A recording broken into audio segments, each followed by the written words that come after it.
Salve, torcedor alvinegro, seja bem-vindo a mais um conteúdo aqui no canal do Gigante. Esse é o seu Bom Dia Vozão e hoje é quinta-feira, dia 5 de junho de 2025. Aqui trago notícias do Alvinegro de Porangabuçu todos os dias às 9 da manhã e após a nossa vinheta vou trazer muita coisa nesse vídeo. Bora lá!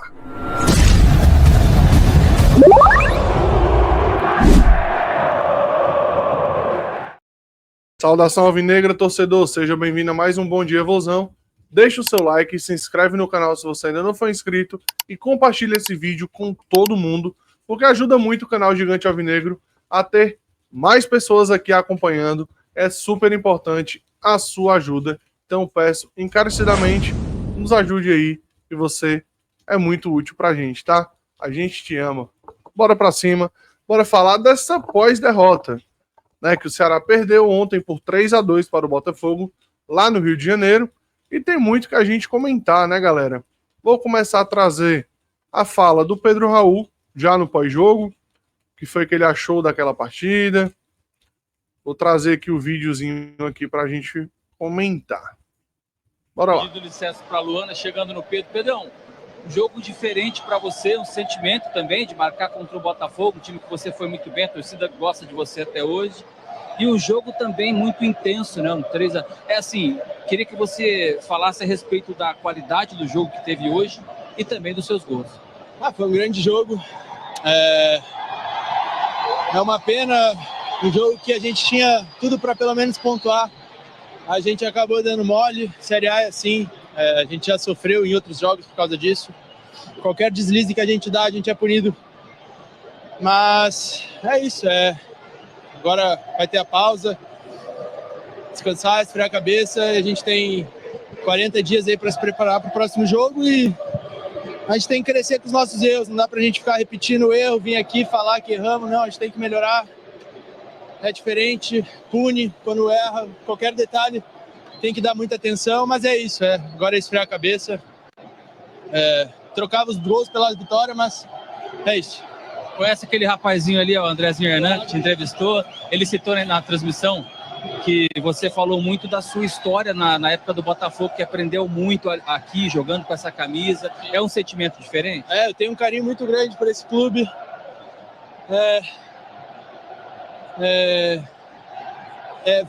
Acho que é o segundo jogo que eu venho aqui que eu faço 2 gols. Mas é isso, como eu falei, eu trocava os gols pela vitória. Mas é um carinho enorme porque eu tenho e forma de respeitar é essa. Não comemorando os gols. É isso aí. Pronto, a fala aí do Pedro Raul, né, pós-jogo. Vou trazer aqui agora os números da partida para a gente dar uma olhadinha aqui. O Futebolês sempre traz lá os números. Foram números bem, eu vou dizer, um pouco mentirosos, tá? Assim, na minha opinião.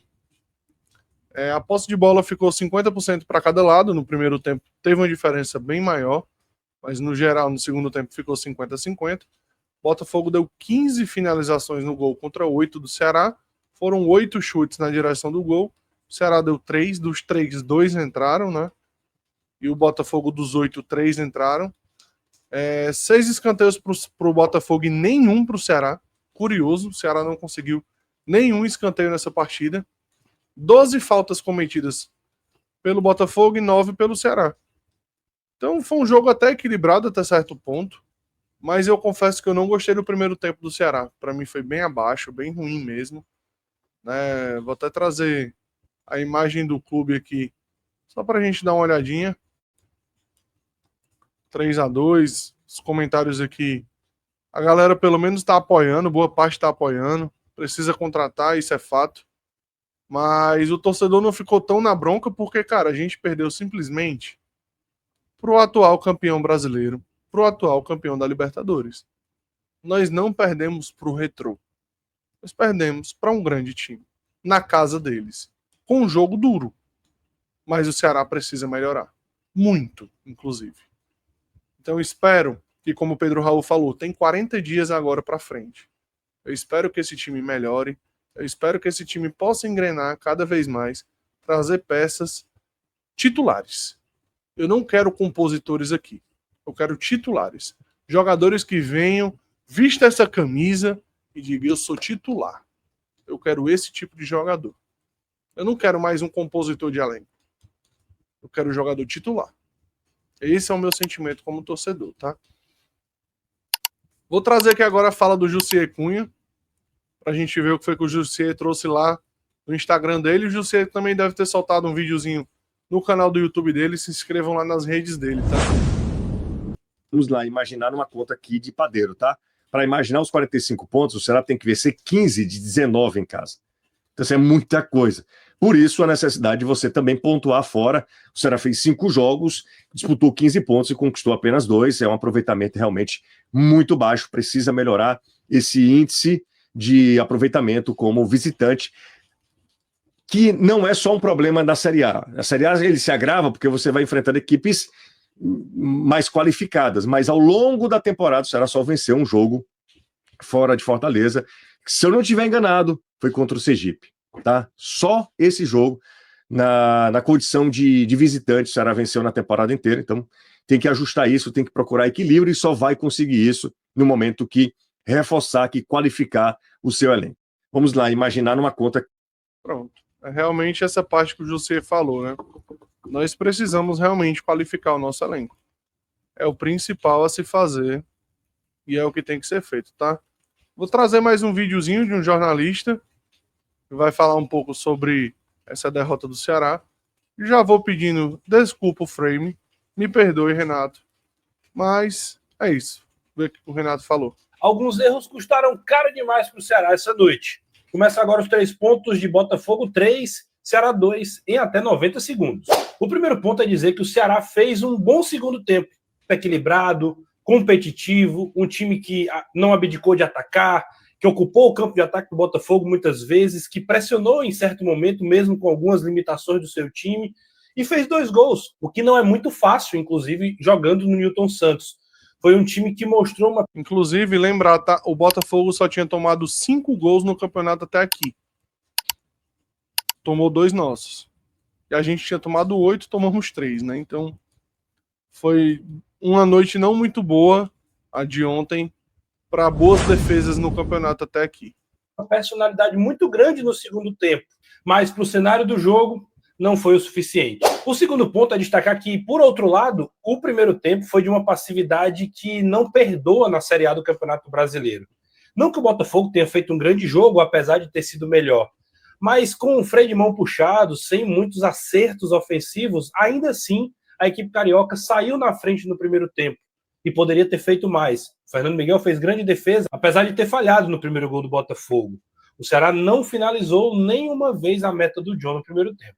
E o terceiro ponto, falar do banco de reservas, muito criticado em outras partidas. Hoje, Lourenço entrou bem, Matheus Araújo entrou bem, Lucas Lima participando do jogo, gostei da atuação do jogador. O porém é que alguns que entram não conseguem corresponder, e o Lelê acaba sendo a grande personificação de um banco de reservas limitado. E convenhamos, o atacante Lelê não fez nenhuma partida ainda boa com a camisa do Ceará.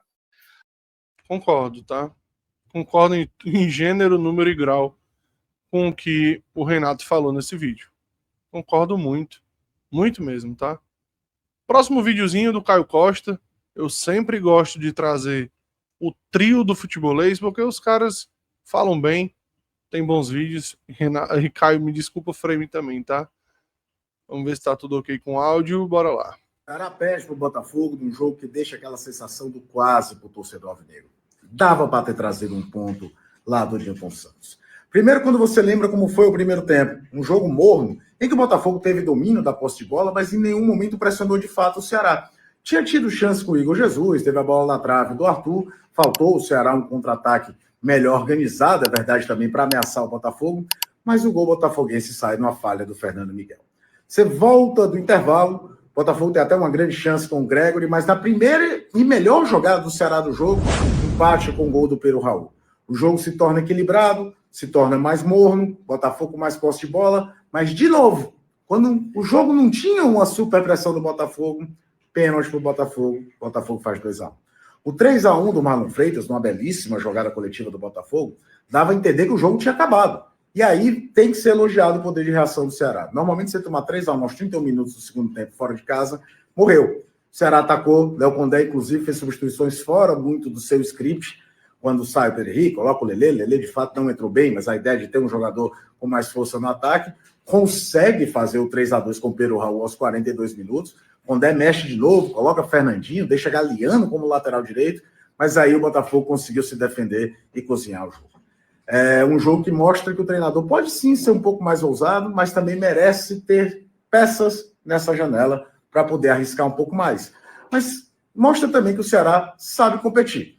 Não é dar consolo ao torcedor, mas não dá para dizer que o Ceará jogou mal, apesar de ter perdido. Pelo contrário, fez uma partida bem digna, mas vacilos em momentos em que não sofria pressão custaram caro, custaram o resultado. Concordo demais com o Caio, tá? Concordo demais. O Ceará, ele não soube atacar na hora que precisava atacar, principalmente no primeiro tempo. E realmente tomou gols ali onde a pressão do Botafogo não era tão grande. Aquele pênalti do Dieguinho, vai ter muita gente reclamando que bateu no ombro e tal. Ok. Eu achei mais pênalti do que o pênalti que foi marcado em cima do Pedro Henrique. Foi um vacilo do Dieguinho aquilo ali. Mas acontece. Eu não vou crucificar o Dieguinho por conta de um erro. De forma alguma. Não vou criticar o Dieguinho por conta de um erro. É um cara que está agregando muito no campeonato até aqui. Então eu não vou crucificar o jogador por conta de um erro numa jogada. Claro que ele também errou contra o Palmeiras, fez aquele pênalti em cima do Estevão, mas eu não vou crucificá-lo por isso, tá? Trazer a tabela do Brasileirão agora, atualizada, após o último jogo atrasado. Flamengo é o líder com 24 pontos, Cruzeiro em segundo com 23, Bragantino em terceiro com 23, Palmeiras em quarto com 22, Fluminense é o quinto com 20, Botafogo chega ao sexto lugar com 18 pontos, Bahia também com 18 é o sétimo, Mirassol com 17 é o oitavo, Atlético Mineiro com 17 é o nono, Ceará é o décimo com 15, Corinthians também com 15 é o 11º, Grêmio com 15 é o 12º, São Paulo é o 13º com 12, Internacional com 11 é o 14º, Vasco com 10 é o 15º, Vitória com 10 é o 16º, Fortaleza com 10 é o 17º, Santos com 8 é o 18º, Juventude também com 8 é o 19º, e na lanterna, amargando mais uma rodada, sem nenhuma vitória, o Sport do Recife. Essa é a tabela atualizada do Brasileiro. E esse foi o nosso vídeo. Se você gostou, deixa o seu like, se inscreve no canal se você ainda não foi inscrito e ajuda o Gigante Alvinegro a ir cada vez mais longe, beleza? Agradecer, porque hoje, após os vídeos de ontem, da nossa praticamente uma jornada esportiva, fiz o pré-jogo, o react e o pós-jogo, foi uma grande jornada. Queria agradecer a todos, pois nós chegamos nos 1.912 inscritos. Conseguimos bater a nossa meta de chegar nos 1.900 e agora estamos rumo aos 2.000, cara. É muito gratificante ver isso. Eu comecei esse projeto um dia desse, já estamos chegando nos 2.000 inscritos. Então eu queria agradecer a todos que estão aqui e pedir para você continuar se inscrevendo se você é novo aqui. E tamo junto, tá? Deixa o seu like antes de sair. Até o próximo videozinho aqui no Gigante Alvinegro. Valeu a todos, brigadão e tchau!